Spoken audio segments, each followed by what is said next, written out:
बाप्पा, आता तुला काय वेगळं सांगायला हवंय का? हा, हवंय. मला ना एक छानसा जोडीदार हवाय. अगदी तुझ्या हातातल्या मोदकाचा गोडही चालेल. पण तो मुलगा मेनली माझ्या आई बाबांना गोड वाटला पाहिजे.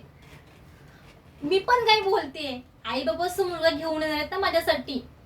बाकी बाप्पा, या जगात आपल्या आई वडिलांनी मुलांना किती सूट देऊन दे की बाबांनो, तुम्हाला जो मुलगा आवडेल तो आमच्या समोर उभा करा, आम्ही तो पसंत करू.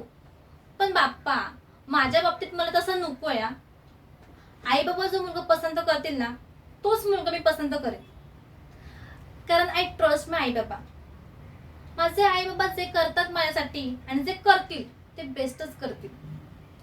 सो बाप्पा, मला मिस्टर परफेक्ट मिळायला नको नको नको नको, सॉरी, परफेक्ट नको. परफेक्ट गोष्टी चेंजेस करता येत नाहीत ना. मला ना एक्सपेरिमेंटल गोष्टी करायला खूप आवडतात. सो मला मिस्टर इनपरफेक्ट मिळून दे, म्हणजे मी आणि आमच्या नात्याला एकदम परफेक्ट बनवेन.